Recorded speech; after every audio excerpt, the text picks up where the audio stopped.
உன்னை அறிந்தால் நீ உன்னை அறிந்தால் உலகத்தில் போராடலாம். உயர்ந்தாலும் தாழ்ந்தாலும் தலை வணங்காமல் நீ வாழலாம்.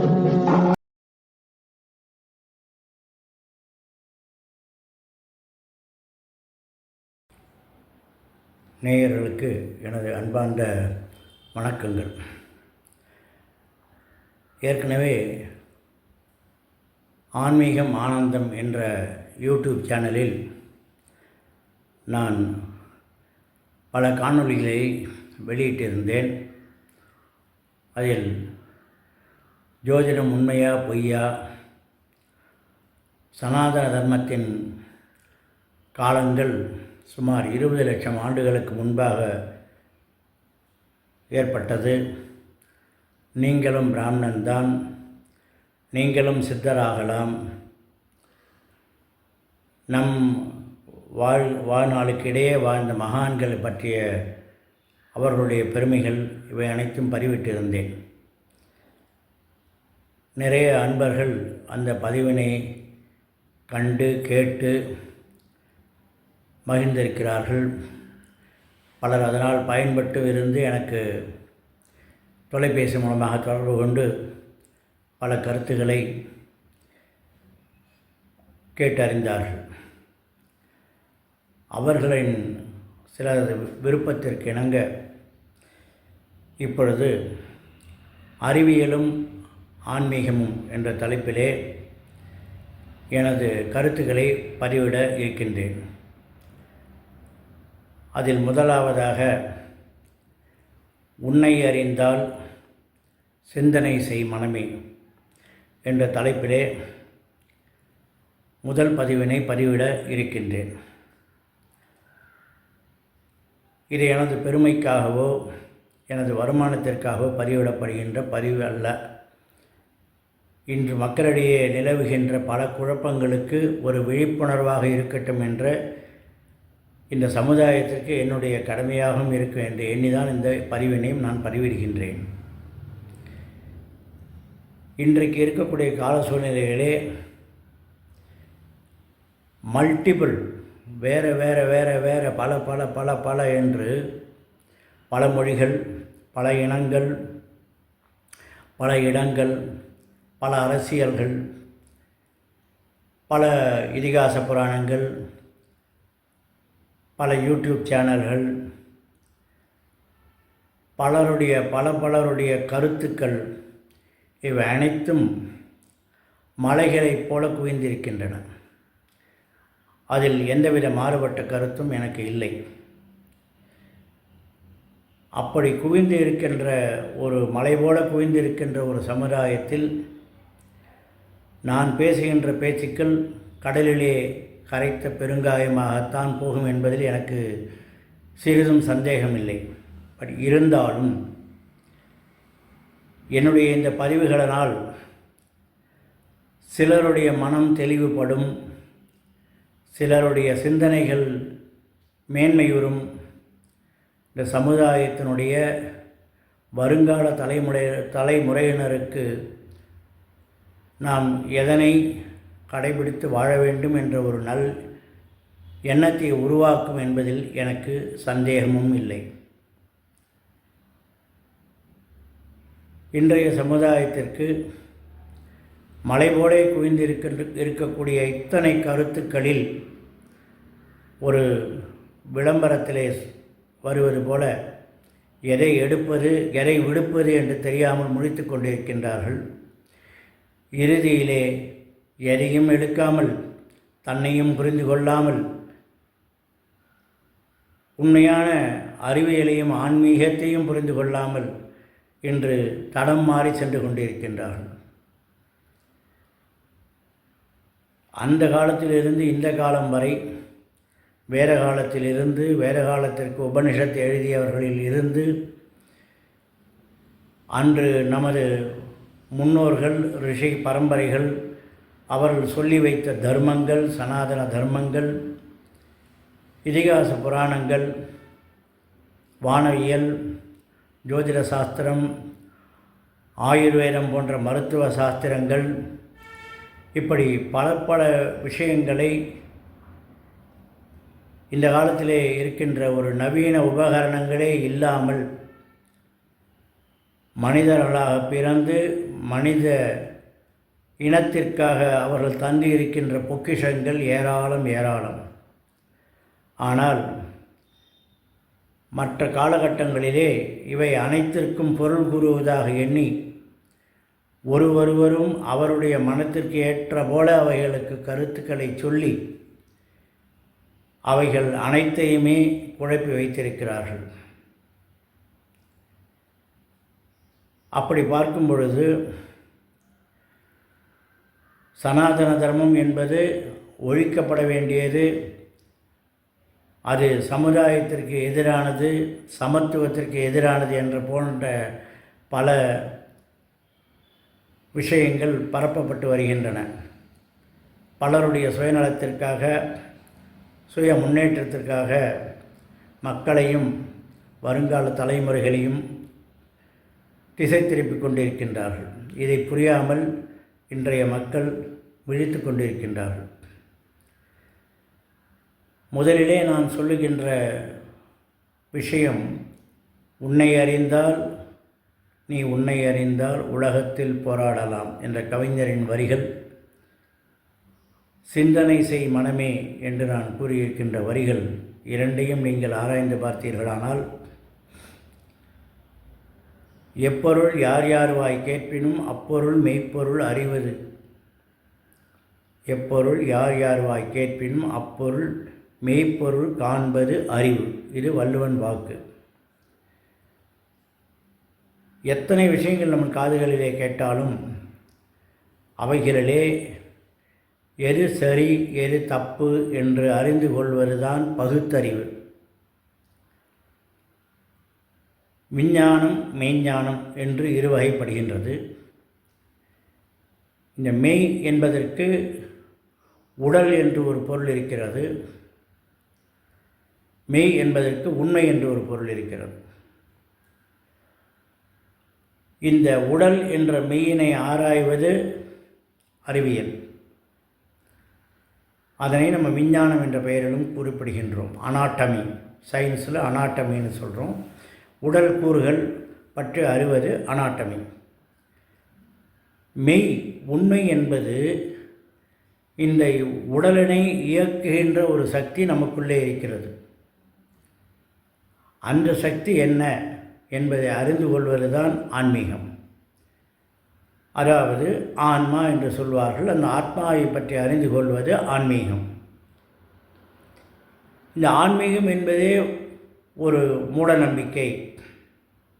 விஞ்ஞானம்தான் உண்மை என்று பலர் கூறிக்கொண்டிருக்கின்றார்கள். ஆனால்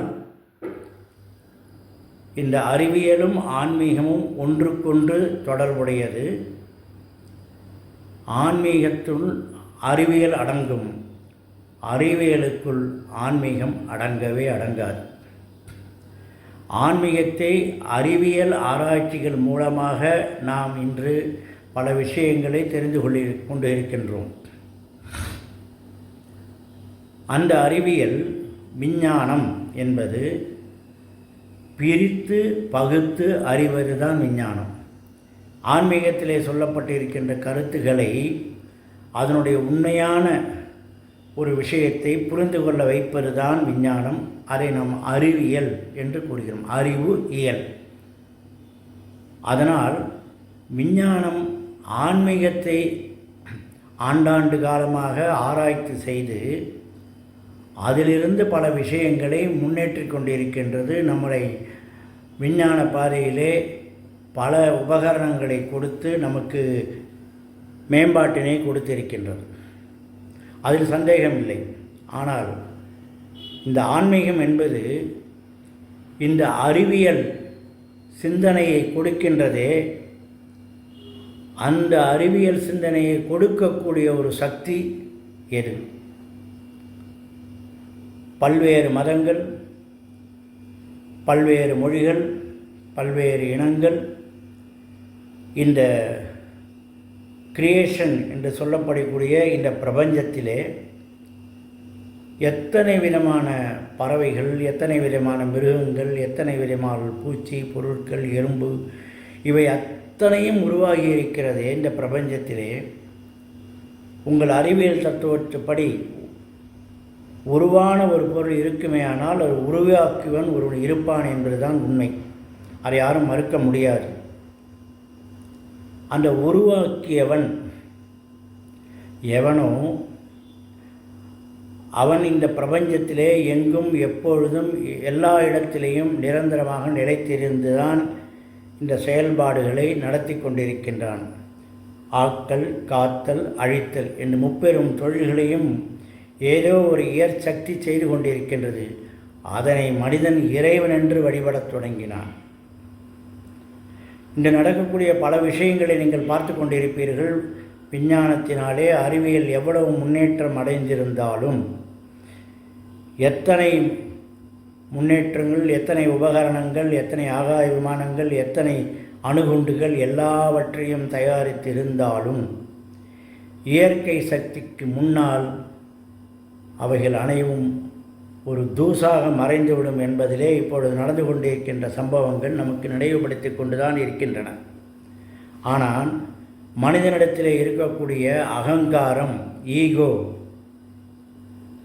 மாயை, இல்யூஷன், இவை இரண்டும் அதை மறைக்கின்றது.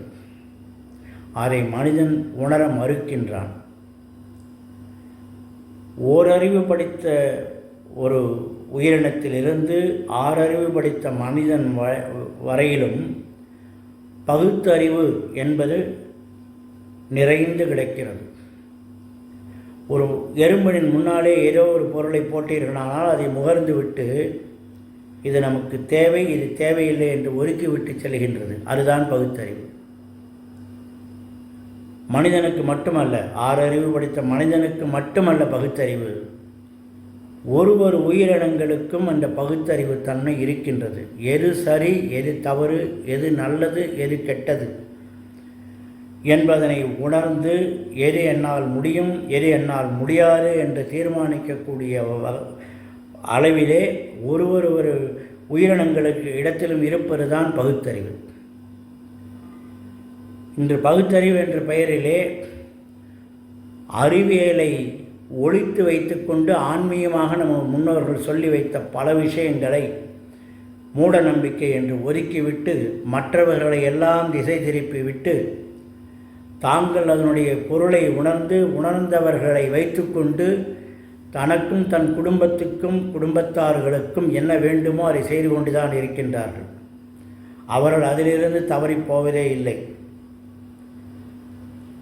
நீங்கள் இயற்கை சக்தி ஒரு சூரியனை வழிபட்டால் மூடநம்பிக்கை, பெற்றவர்கள் படங்களை வைத்து நீங்கள் பூஜை செய்தால் மூடநம்பிக்கை, இறைவன் என்று ஒருவரை வழிபட்டால் மூடநம்பிக்கை. ஆனால் சமாதி என்று ஒன்றை கட்டி வைத்து அதன் முன்னால் போய் தேங்காய் உடைத்து கற்பூரம் காட்டி அவைகளுக்கு எல்லா படையல்களும் செய்தால் அது பகுத்தறிவு.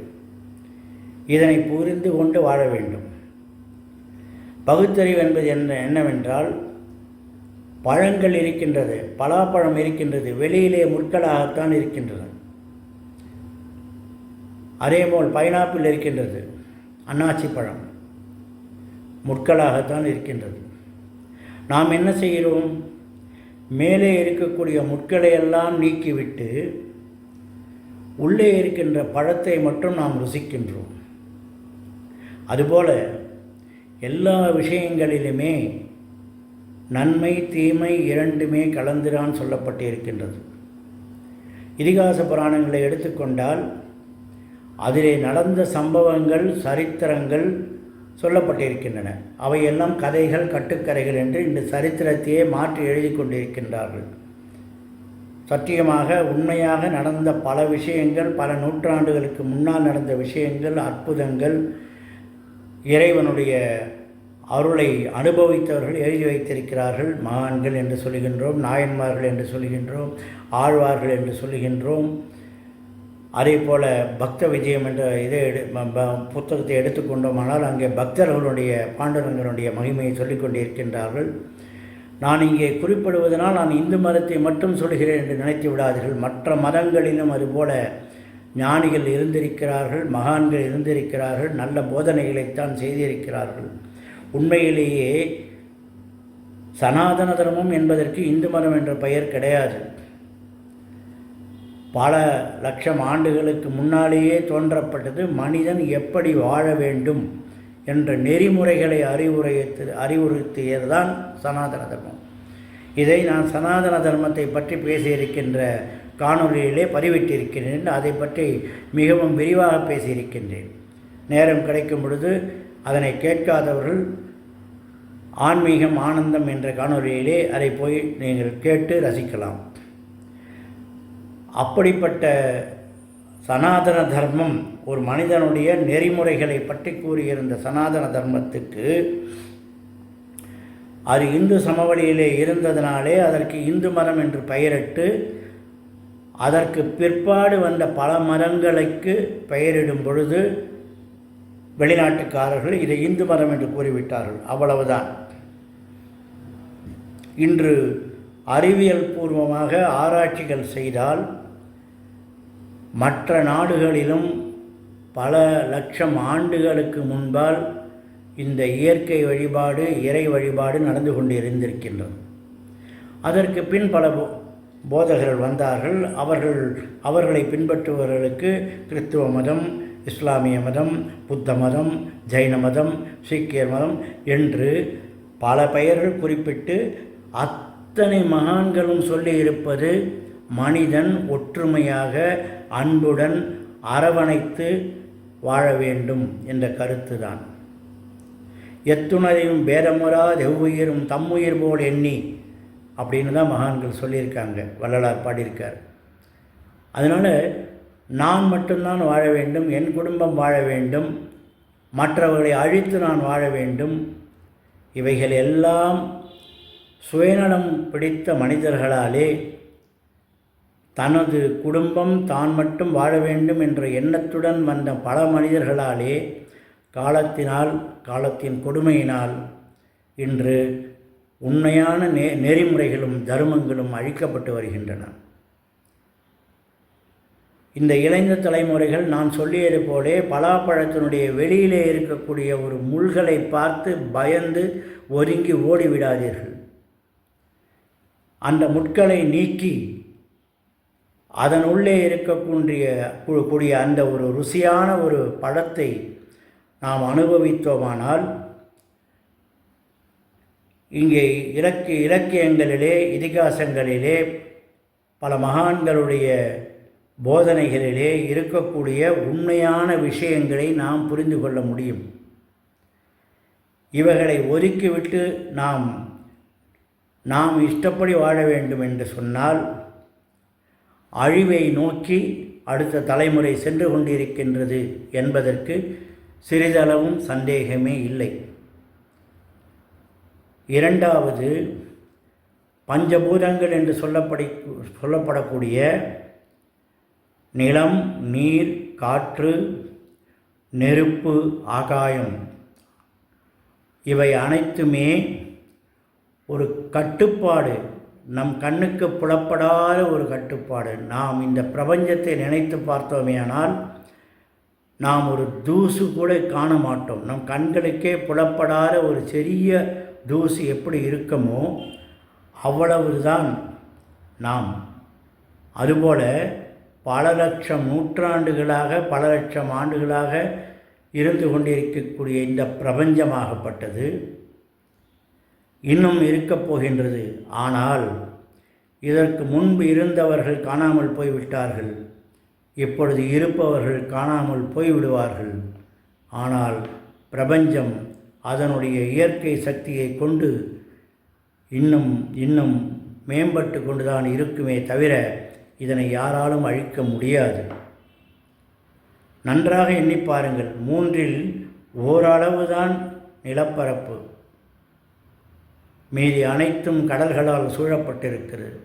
ஆழிசூழ் உலகமெல்லாம் என்று பாடினான் கம்பன். கடல்களால் சூழப்பட்டவை. இந்த கடல்களுடைய மட்டங்கள் பார்த்தீர்களானால் தரை மட்டத்தை விட உயர்ந்த நிலையிலே தான் அந்த நீர் இருந்து கொண்டிருக்கின்றது. ஆனால் உங்கள் அறிவியல் என்ன சொல்லிக் கொண்டிருக்கின்றது? நீர் உயரத்திலிருந்து கீழ்ப்பகுதிக்கு பாய்ந்து செல்லும் என்று சொல்லிக் கொண்டிருக்கின்றது. ஆனால் ஏன் இந்த கடல்கள் அதனுடைய கரையை தாண்டி நம் நிலப்பரப்புக்கு வருவதில்லை? தாழ்பகுதியாக இருந்தாலும் அதை கட்டுப்படுத்துவது யார்? பல ஆயிரக்கணக்கான சூரிய கதிர்கள் இருக்கின்றன. இந்த சோலார் சிஸ்டம் என்று சொல்கிறார்கள். ஆயிரக்கணக்கில் இருக்கின்றது. அதனை சுற்றி பலவிதமான கிரகங்கள் இருக்கின்றது என்று சொல்லிக் கொண்டிருக்கின்றார்கள். அறிவியல் பூர்வமாக இன்று அதனை உறுதிப்படுத்தி கொண்டிருக்கின்றார்கள். எதற்கெடுத்தாலும் நம்ம நாசாவை தான் சொல்லி கொண்டிருக்கின்றோம். ஆனால் இந்த நாசாவுக்கு முன்னாடி பல லட்சம் ஆண்டுகளுக்கு முன்னாடி தனது ஞான திருஷ்டியாலே 7 14 உலகங்கள் இருக்கின்றது. அவைகளில் இதை போன்றவர்கள் வாழ்ந்து கொண்டிருக்கின்றார்கள். அங்கெல்லாம் நாங்கள் சென்று வந்திருக்கிறோம் என்று சொன்ன ரிஷிகளை இன்று மூட நம்பிக்கை என்று சொல்லி சாதாரண சாமானிய மனிதன் சொல்லிக் கொண்டிருக்கின்றான். இதை இந்த மக்கள் நம்பிக்கொண்டு, இளைஞர்கள் நம்பிக்கொண்டு தன்னைத்தானே அழித்து கொண்டிருக்கின்றார்கள். இப்பொழுது நான் சொன்ன மெய்ஞானம் என்பதற்கு வருவோம். இந்த உடலிலே நமக்குள்ளே இயங்கிக் கொண்டிருக்கின்ற இதயமாகட்டும், நுரையீரலாகட்டும், இரைப்பையாகட்டும், கல்லீரலாகட்டும், மல்லீரலாகட்டும், இவை எல்லாமே நாம் எதையுமே கட்டுப்படுத்தவில்லை. நமக்குள்ளே சென்று வெளிவருகின்ற காற்று, ஆக்சிஜன், பிராணன் என்று சொல்லக்கூடிய சக்தி நமது கட்டுப்பாடிலே இல்லை. 9 துவாரங்கள். ஒரு பலூனில் ஒரு சின்ன ஊசியை வச்சு குத்தினாலே பலூன் ஓட்டையாயிடும், காற்று புஷ்ஷுன்னு போயிடும். நமக்குள்ளே இருக்கக்கூடிய இந்த பிராண சக்தியாகப்பட்டது உள்ளே போய் வெளியில் வந்துருக்கு, நம்ம கண்ட்ரோலே இல்லாமல். இந்த பிராணசக்தியை நம்மளால் 10 நிமிஷத்துக்கு மூச்சு அடைச்சின்னு உட்காந்துனாக்கா நம்ம அப்புறம் போயிடுச்சுன்னுவோம். உள்ளே இயங்கிக் கொண்டு இருக்கின்ற ஒரு விஷயங்களும் உறுப்புகளும் முறைப்படி செயல்படவில்லை என்றால் இன்று அறிவியலிலே மாத்திரைகளை கொடுத்து, மருந்துகளை கொடுத்து செயல்பட வைக்கின்றான். மாற்று உறுப்புகளையும் பொருத்துகின்றான். அப்படி கண்டுபிடிப்பதற்கான அவனுக்கு அறிவை கொடுத்த சக்தி எதுவோ அதைதான் இறை சக்தி என்று சொல்லுகின்றோம். மனிதன் எங்கிருந்தோ திடீரென்று தோன்றிவிட்டு அவனாக இன்றைக்கி அவன் பண்ணக்கூடிய ரோபோவை ஒரு கம்ப்யூட்டரை வச்சு இயக்கினா தான் அதை இயக்கும். அந்த மாதிரி இந்த உலகத்தில் இருக்கக்கூடிய அத்தனை உயிரினங்களும் ஒரு ரோபோ தான். இதை ஒரு சக்தி இயக்கிக்கிட்டு இருக்குது. அந்த சக்தியை இறைவன் சொன்னால் என்ன தப்பு? அதில் எல்லா மரங்களும் இறைவன் இருக்கிறான் என்று ஒப்புக்கொள்கின்றது. அருவமும் உருவமாகி என்று சொல்லுகின்றார்கள் இந்து மதத்திலே. உருவம் கிடையாது, உருவ வழிபாடு தேவையில்லை என்று சொல்கிறார்கள் ஒரு கருத்துக்கள். அப்போ இவை அனைத்தையுமே நீங்கள் அறிவியல் பூர்வமாக நான் மாத்திரைகளால் மாற்றி விடுவேன், நான் செய்து விடுவேன் என்று சொல்லுகின்றீர்கள். நான் ஒப்புக்கொள்கின்றேன். ஆனால் ஒருவன் மரணப்படுக்கையில் இருக்கும் பொழுது ஒரு மருத்துவன் என்ன சொல்லுகின்றார்? எங்களால் முடிந்த முயற்சிகளை செய்துவிட்டோம், நீங்கள் பிரார்த்தனை செய்து கொள்ளுங்கள், இறைவன் காப்பாற்றட்டும் என்று சொல்லிவிட்டு போகிறார்கள். ஏன் அந்த உயிரை இன்னொரு 200 வருஷம் வைக்க முடியல? ஆனால் இதற்கு முன்னாள் யுகங்களிலே, துவாபர யுகமாகட்டும், திரேதா யுகமாகட்டும், கிருதயுகமாகட்டும், அந்த யுகங்களிலே தபசு செய்து பிராணாயாமத்தை கட்டுப்படுத்தி 2000 வருடம் வாழ்ந்தாலும் 3000 வருடம் வாழ்ந்திருக்கிறாள் என்று சொல்லக்கூடிய சரித்திரங்கள் இருக்கின்றன. கதைகள் அல்ல, சரித்திரங்கள் இருக்கின்றன. அவைகள் அனைத்து உண்மைதான். அதைத்தான் இன்று யோகாபியாசம் என்று, யோகம் என்று சொல்லிக் கொடுக்கிறார்கள். ஆனால் என்ன பிரச்சனையாகிவிட்டது என்று சொன்னால், தெருவுக்கு தெரு யோகசாலைகள், யோக டீச்சர்ஸ் ஆரம்பிச்சிட்டாங்க. இதில் வேறு கார்ப்பரேட் யோகா மாஸ்டர்ஸ், அவங்க பெரிய பெரிய மகான்கள் அப்படின்னு சொல்லிட்டு எல்லாம் அவங்க பண்ணிகிட்ருக்காங்க நிறைய பேர். நான் யாரையுமே தவறுதலாக சொல்லலை. ஆனால் ஒரு மனிதனுடைய உடல் கூற்றும் வித்தியாசமானது. ஒரே மாதிரி எல்லாருக்கும் சொல்லிக் கொடுக்க முடியாது. சொல்லிக் கொடுக்குறவங்க என்ன சொல்கிறாங்க? ஒரு இடத்துல உட்காரு, மனசை கட்டுப்படுத்து, கண்ணை மூடு, மனசை கட்டுப்படுத்து, நெத்தியில் கவனத்தை வை, மனசில் கவனத்தை வை, தலைக்கு மேலே கவனத்தை வை. இதெல்லாம் சொல்லி கொடுக்கலாம். இதெல்லாம் முடிஞ்சதுன்னா ஒரு மனுஷன் எப்படியோ நிம்மதியாக வாழ்ந்துருவான். மனசை கட்டுப்படுத்துறதுன்றது எடுப்பில் எல்லாராலையும் முடியவே முடியாது. முதல்ல நீங்கள் அமைதியாக உட்காந்து கண்ணை மூடி மனம் போகிற போக்கில் அதை விட்டுட்டு நீங்கள் ஒரு 10 நிமிஷம் உட்காந்திங்கன்னா தானாக ஒரு கட்டுப்பாட்டுக்கு அது வரும். உங்களுக்கு எந்த சூழ்நிலையில் அமைதியாக உட்கார முடியுமோ அந்த சூழ்நிலையில் அமைதியாக உட்காந்து பண்ணுறது தான் யோகம். 2வது, பதஞ்சலி யோகா அப்படின்னு ஒரிஜினலாக அவங்க யோகா கலையில் எழுதி வைத்த ரிஷிகள்லாம் ஒரு உடல் கூற்றுலையும் அந்த யோகங்களை பண்ணும் பொழுது, ஆசனங்களை செய்யும்போது, பத்மாசனம் செய்தால் என்ன, மயூராசனம் செய்தால் என்ன, வஜ்ராசனம் செய்தால் என்ன அப்படின்னு ஒரு யோகாசனங்களுக்கும் என்ன பலன்கள், எந்த விதமான நோய்களை தடுக்க முடியும் என்றெல்லாம் ஞான திருஷ்டியினாலே அறிந்து, ஞான திருஷ்டி என்று சொல்லும் பொழுது அவர்கள் உடலிலே 7 சக்கரங்கள் இருக்கின்றன. மூலாதாரம், சுவாதிஷ்டானம், மணிப்பூரகம், அநாகதம், விசுக்தி, ஆக்ஞா, சகசிராரா. குண்டலினி சக்தியை சகசிராரா வரைக்கும் நம்ம நேர்கோட்டிலே கொண்டு செல்ல வேண்டும் என்பதுதான் யோகம்.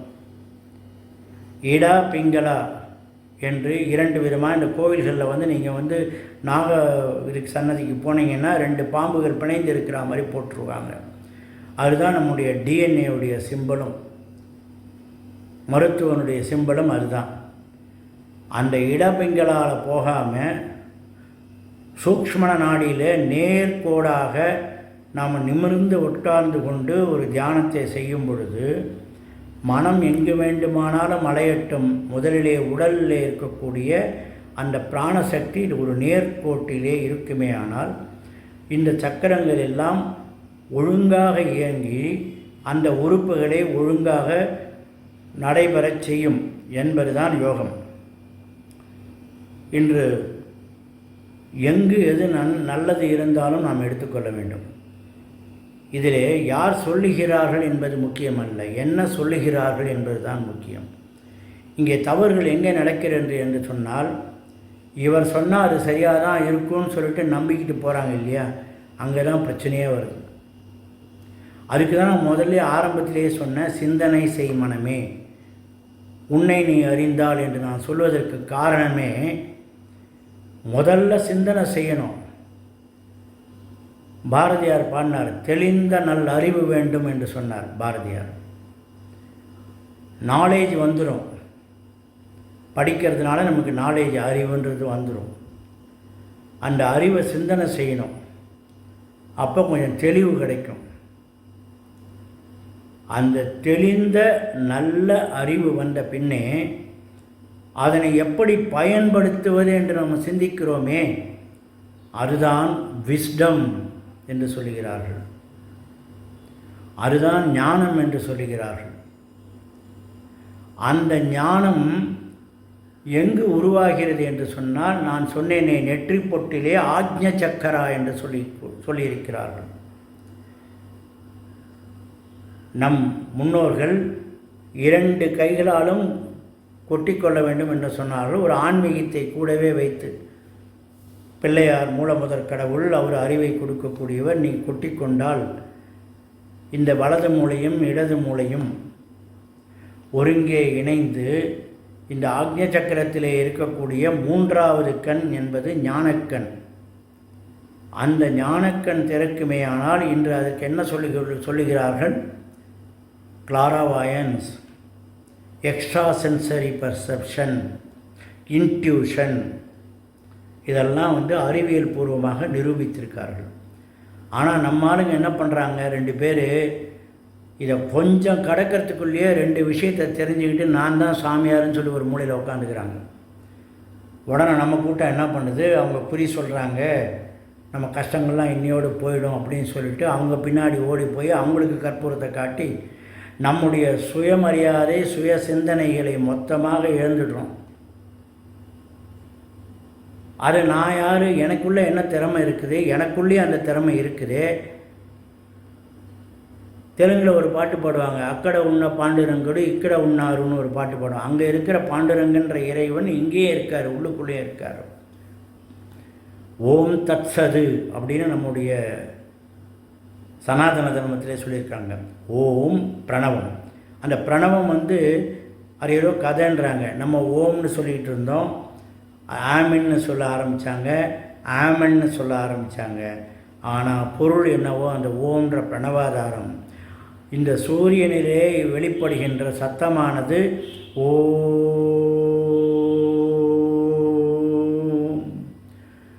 என்ற ஒரு சப்தத்தை தான் தருகிறேன் என்று நாங்கள் போற்றப்படுகின்ற நாசா சொல்லி கொண்டிருக்கிறார்கள். நம்மெல்லாம் எதுக்கு எடுத்தாலும் அமெரிக்கா, எதுக்கு எடுத்தாலும் நாசான்னு சொல்லிகிட்டு இருக்கோம் இல்லையா, அவங்களே ப்ரூவ் பண்ணி சொல்லியிருக்கிறாங்க. ஸோ அந்த ஓம்காரமாக இருக்கக்கூடியது தத் என்றால் அது, தத் சது, அதுதான் இங்கேயும் இருக்கிறது, எனக்குள்ளேயும் இருக்கிறது. இதை புரிந்து கொள்ள வேண்டும் என்றால் மின்சாரம் உருவாக்கப்படுகிறது. ஏதோ ஒரு இடத்துல ஒரு கிரிட்டுன்னு வச்சுட்டு அங்கே வந்து மின்சாரத்தை வந்து அது தண்ணியினாலேயோ நெருப்புனாலேயோ அதை வந்து ஒரு மின்சாரத்தை இன்றைக்கி காற்றுலேன்னு உருவாக்கி கொண்டிருக்கிறார்கள். மின்சாரம் உருவாக்கப்படுகிறது. ஆனால் அந்த மின்சாரம் கண்ணுக்கே தெரிவதில்லை, தொட்டால் ஷாக் அடிக்குது. அந்த மின்சாரம் தான் வந்து நம்ம வீட்டுக்குள்ளே வருது. அதுவே அந்த மின்சாரம் வந்து கரண்ட்டில் வந்து பல்பாக எரியுது, ஃபேனாக சுற்றுது, ஏசியாக ஒர்க் பண்ணுது, ஃப்ரிட்ஜில் ஒர்க் பண்ணுது, எல்லாமே நம்ம ஒர்க் பண்ணுது. இன்றைக்கி வண்டியே எலக்ட்ரிக்கில் ஓடுதுன்னு சொல்லி கண்டுபிடிச்சிருக்காங்க, பேட்டரியை போட்டாங்க. ஆனால் அந்த மின்சாரம் கண்ணுக்கே தெரியல. அதை நம்ம எப்படி ஏற்றுக்கிறோம்? அதே மாதிரி இந்த பிரபஞ்ச சக்தி ஆகப்பட்டது எல்லா இடத்துலையும் சர்வ வியாபியாக இருக்கக்கூடியது. ஓம்னி பொட்டன் ஓம்னி ப்ரெசன்ட்ன்றான் இறைசக்தியை. ஒருவருடைய உருவத்திலையும் அது பதுங்கி கொண்டு அந்த உருவத்தை செயல்படுத்தி கொண்டிருக்கு. ஒரு கார் போய்கிட்டு இருக்குதுன்னாக்கா, கார் போகுதுன்னு தான் சொல்கிறாங்க குழந்தைங்க. அதுக்கப்புறம் ஒரு டிரைவர் ஓட்டுறான்னு சொல்கிறாங்க. அப்போ அந்த டிரைவருக்கு முதலாளி ஒருத்தர் பின்னாடி உட்காந்துட்டு இருக்கிறான்னு சொல்கிறாங்க. இவ்வளோ விஷயம் இருக்குது. ஒரு கம்ப்யூட்டரை இயக்குறீங்க அப்படின்னீங்கன்னாக்கா அதுக்கு வந்து ஹார்ட்வேரு, சாஃப்ட்வேரு, ஒரு ரூம் அளவுக்கு இருந்த சிபியு வந்து இன்றைக்கி ஒரு சின்ன விரல் அளவுக்கு நகத்த அளவுக்கு கொண்டு வந்துட்டாங்க. ஆனால் இதெல்லாம் பெரிய படைப்புகள் தான். ஆனால் இந்த படைப்புகளெல்லாம் படைக்கக்கூடிய ஒரு படைப்பை படைச்சிருக்கானே மனிதன், ஒரு மனிதன் ஒருத்தனை படைச்சிருக்கானே, அவன் எவ்வளோ பெரிய ஆளாக இருக்கணும்? ஒரு கம்ப்யூட்டர் கண்டுபிடிச்சோடனே நீங்கள் பெரிய ஆளே ஒரு விஞ்ஞானின்றீங்க. அப்போ இந்த பிரபஞ்சத்தில் இத்தனை விஷயங்களையுமே ஏற்கனவே இருக்கக்கூடிய விஷயங்களை கண்டுபிடிச்சி கொடுக்கக்கூடிய ஒரு மூளையை ஒருத்தன் கொடுத்துருக்கானே, அவன் எவ்வளோ பெரிய விஞ்ஞானியாக இருக்கணும்? ஆனால் அவன் அருவமும் இல்லை, உருவமும் இல்லை. அப்போ இந்த கடவுள்லாம் நம்ம கும்பிடுற மாதிரி யாருன்ற கேள்விகள் வருது.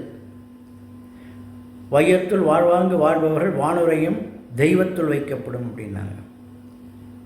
ஸோ மனிதன் அந்த சனாதன தர்மத்தில் பேசும் பொழுது நான் வந்து சொல்லியிருக்கேன், எப்படி மனித குலம் உருவாச்சு, அதுக்கப்புறம் எப்படி தலைவர்கள் வந்தாங்க, எப்படி தெய்வங்கள் வழிபாடுகள் நடந்தது, இவை எல்லாத்தையுமே நம்ம சொல்லிகிட்டு இருக்கேன். அதில் எல்லாமே விவரமாக பேசியிருக்கேன். திரும்பி அதே பதிவில் நான் பயன்படுத்தினாக்கா அது வந்து ஒரு தேவையற்ற விஷயங்களாக இருக்கும். அந்த பதிவுகளை நீங்கள் கேட்டு அதை ரசித்தீங்கன்னா நல்லாயிருக்கும்.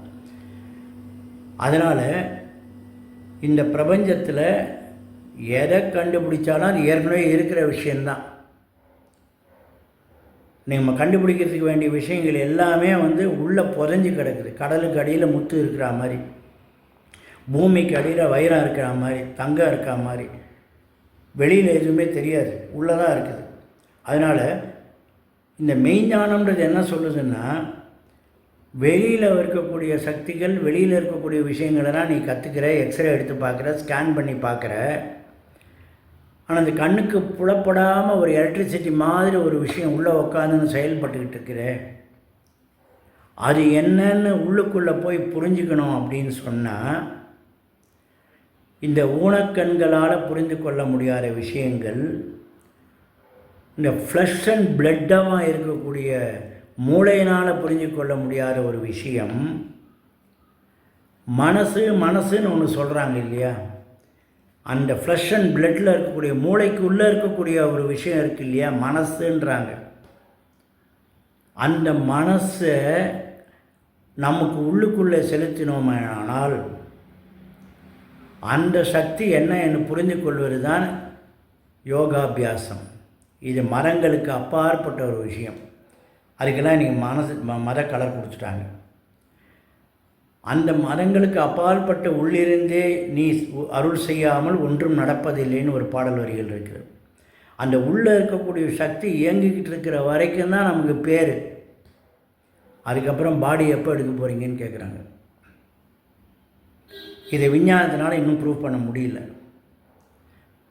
பிறப்பு எப்போ நடக்கும்? பல பேருக்கு குழந்தைகள் பிறந்துக்கிட்டு இருக்குது, பல பேருக்கு குழந்தைகள் பிறக்கல. இப்போ ஒருத்தன் 10 வயசில் போயிடலாம், ஒருத்தன் 100 வயசு வரைக்கும் வாழலாம். இருக்கக்கூடிய அத்தனை ஜனங்களும் வேறு வேறு முகத்தோடு வேறு ஒரு இதில் இருக்காங்க. பட்சிகள், பறவைகள், எத்தனையோ கலர்கள், எத்தனையோ இனங்கள், இதெல்லாம் இருந்துக்கிட்டு இருக்குது.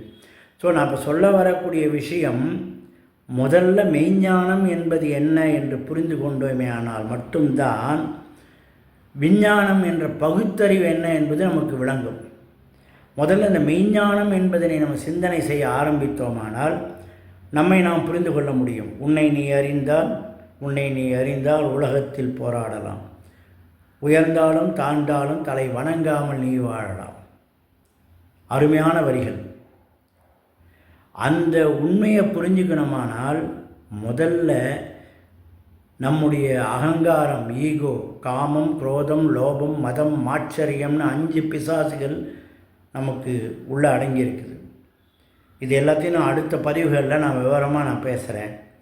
இந்த பதிவுகளில் முதல்ல நம்ம அழிக்க வேண்டிய ஒரு விஷயம் தான்ற அகங்காரம், நான் அப்படின்ற ஒரு அகங்காரம். நமக்கு கண்ணுக்கு தெரிஞ்சதெல்லாம் உண்மை, கண்ணுக்கு தெரியாத விஷயங்கள்லாம் போய்.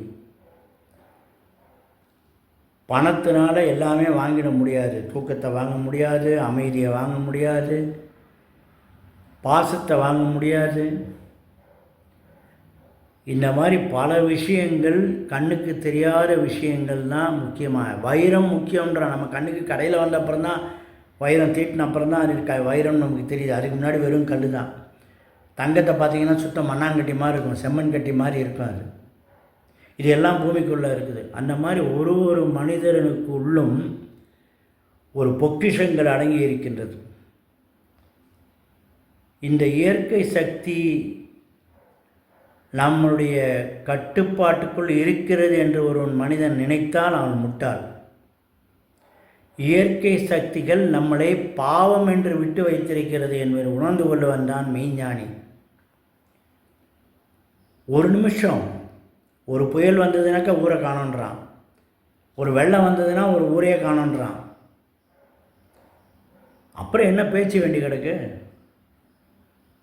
நான் நான் நான் நான் நான் சொல்லிவிட்டு எனக்கு, என் பேரனுக்கு, என் கொள்ளு பேரனுக்கு, சுற்றி இருக்கிறவனெல்லாம் பட்டினி போட வச்சுட்டு, சுற்றி இருக்கிறவனெல்லாம் நம்ம துன்புறுத்தி தன் குடும்பம், தன் பேரன், தன் கொள்ளு பேரன்னு சேர்த்துக்கிறதுல என்ன பலன் இருக்குது? என்னத்தை அனுபவிக்க போகிறோம்?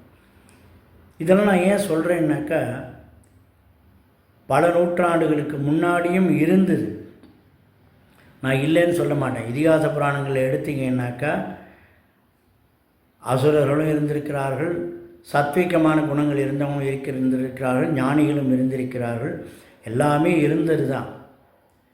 ஆனால் அதனுடைய விகிதங்கள் பார்த்திங்கன்னாக்கா 90 பேர் நல்ல ஒரு ஞானிகளும் ஒரு சாத்விகமாக இருந்தவங்களும் இருந்தார்கள் என்றால் 10% இருக்க தான் இருந்திருக்கும். ஆனால் இன்றைக்கி 10% கூட அந்த சத்விகமான குணத்தில் இல்லை. எல்லாமே ரஜோகுணம், தமோகுணம், ராட்சச குணம் என்று அடுத்தவர்களை அழித்து வாழ வேண்டும் என்று நினைக்கக்கூடிய அந்த பர்சன்டேஜ் அதிகமாகிட்டு போயிட்டே இருக்குது.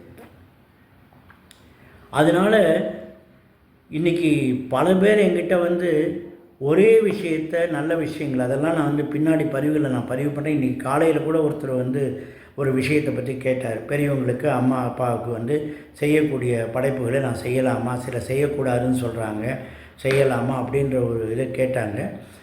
நான் சொன்னேன், கண்டிப்பாக நமக்கு முதல்ல கண்கண்ட தெய்வம் அம்மா தான். அம்மா தான் அப்பாவை காமிச்சாங்க, அப்பா தான் குருவை காமிச்சார், குரு தான் தெய்வத்தை காமிச்சார். இதுதான் மாதா பிதா குரு தெய்வம் என்று நம்ம முன்னோர்கள் சொன்னாங்க. இன்றைக்கி இந்த பாடத்திட்டத்தில் இது எல்லாத்தையும் அழிச்சிட்டாங்க. நல்ல ஒரு விஷயங்கள் எதுவுமே நம்ம பாடத்திட்டத்தில் ஒரு மாரல் கிளாஸ்ன்றது கிடையாது. நல்ல விஷயங்கள், நல்ல நம்ம நாயன்மார்கள் சொன்ன திருவாசகம், தேவாரம் ஆகட்டும், ராமாயணம், மகாபாரதம் போன்ற ஒரு இலக்கியங்கள், இதிகாசங்களாகட்டும், வள்ளலாருடைய திருவருட்பாவாகட்டும், திருக்குறளே அழிந்து கொண்டிருக்கின்றது. இப்போ கேட்டால் எனக்கெல்லாம் சொன்னால் அவர் உனக்கெல்லாம் சொன்னோம். அவர் வெள்ளை ஆடை தான் உடுத்திக்கிட்டு இருந்தார். என்ன உடுத்திக்கிட்டு இருந்தால் என்னப்பா? அவர் சொன்னது என்னன்னு பாருங்கள். தெய்வத்தால் ஆகாதேனும் முயற்சினால் மெய் வருத்த கூலி தரும்னாரு. அந்த தெய்வம்ன்றது எந்த தெய்வமாக இருந்தானே, நீங்கள் யார் தெய்வமோ அந்த தெய்வத்தை எடுத்துங்க. அகர முதல எழுத்தெல்லாம் ஆதிபகவன் முதற்றே உலகுன்னாரு. முதல்ல இறைவன் தான் சொல்லி ஆரம்பிக்கிறாரு. அப்புறம் அவர் இந்துவா, கிறிஸ்டினா, முஸ்லீமா, இதெல்லாம் நம்ம மதங்கள் மனிதனை ஒற்றுமைப்படுத்துவதற்காக ஏற்பட்ட மதங்கள் இன்று வெறி பிடித்து மக்களையே அழித்து கொண்டிருக்கின்றது என்பதுதான் உண்மை. இதற்கு காரணம் மக்கள் அல்ல, மக்களை திசை திருப்பி குழப்பிக் கொண்டிருக்கின்ற அரசியல்வாதிகளும், சில மடாதிபதிகளும், சில செல்ஃப் மேட் மகான்களும். இவங்க எல்லாமே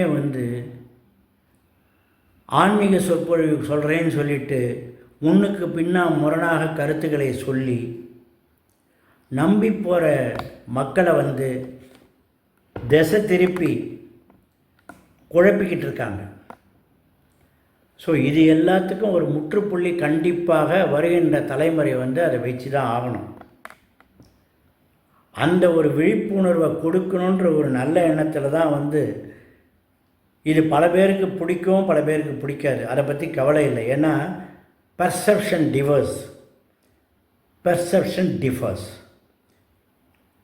அந்த பர்செப்ஷன்றது ஒருவரோடும் பார்க்கக்கூடிய கோணங்கள். யானையை போய் 6 குருடர்கள் பார்க்கும்போது யானை தூண் மாதிரி இருக்குதுன்னு ஒருத்தன் சொன்னான், யானை விசிறி மாதிரி இருக்குதுன்னு ஒருத்தன் காதை தொட்டுட்டு சொன்னான், வாழை பார்த்துட்டு இது தொடப்பம் மாதிரி இருக்குன்னு ஒருத்தன் சொன்னான். அந்த 6 பேரும் 6 விதமாக அந்த யானையை பற்றி சொன்னாங்க.